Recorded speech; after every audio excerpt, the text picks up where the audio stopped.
A year's worth of rain in a day. Carnarvon's worst flood on record. There's just water everywhere. It's unbelievable. Special coverage tonight. Hello and welcome. In other 9 news, is Julia Gillard engaged? And why we're splurging on fancy food this Christmas. This is 9 News. Carnarvon has been declared a natural disaster zone as authorities prepare to drop food and water to dozens of locals stranded by the region's worst floods ever.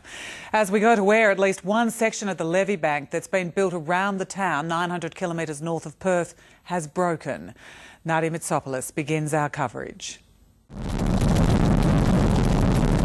Last week this area was in drought. Now water extends as far as the eye can see.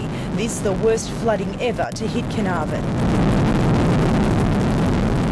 Pastoral stations and fruit plantations have turned into massive inland lakes after more than 200 mils of rain was dumped on the area in just 24 hours. It normally takes a year to get that much rain here. There's just water everywhere. It's unbelievable. The Gascoyne River peaked at 7.8 metres, a record high. 160 people had to flee as their homes were inundated. 30 took refuge on their roofs, waiting to be airlifted to safety.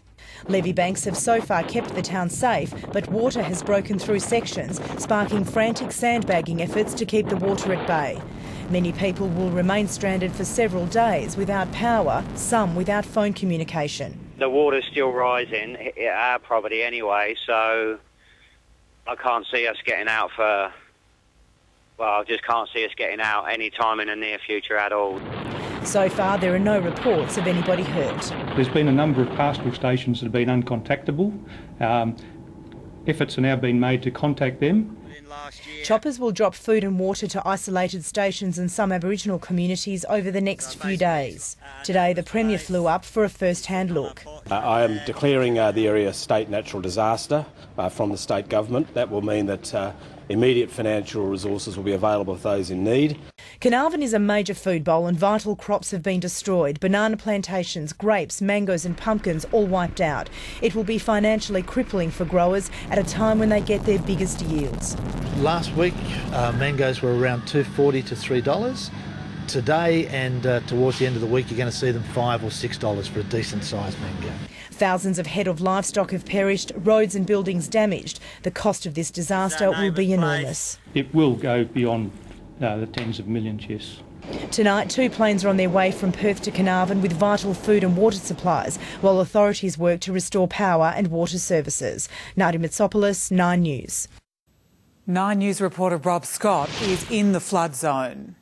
Well, Dixie, tonight Carnarvon is an island cut off on all sides by those muddy floodwaters. Luckily, though, inside the levee banks, the town is relatively safe, although earlier today one of those banks did burst, flooding the road up to 2 metres. Thankfully, though, the worst of it appears to be over and the floodwaters are slowly starting to recede, but only very slowly. And it's likely that this area will remain underwater for the rest of this week, and that probably includes Christmas Day. And it's only once these waters have completely gone will the full extent of the damage here be known.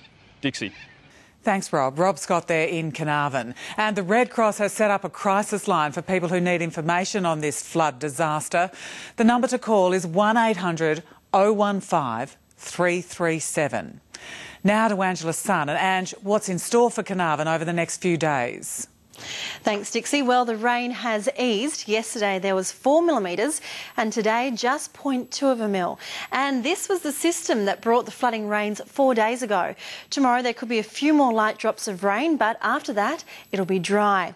And it's not just here in the west where we are experiencing these extreme weather conditions. Much of Britain has ground to a halt thanks to one of the coldest winters on record. The icy snap has disrupted the travel plans of hundreds of thousands of people, among them stranded Australians. A pipeline blast kills dozens. That's next. Also, St Kilda players caught up in a nude photos scandal.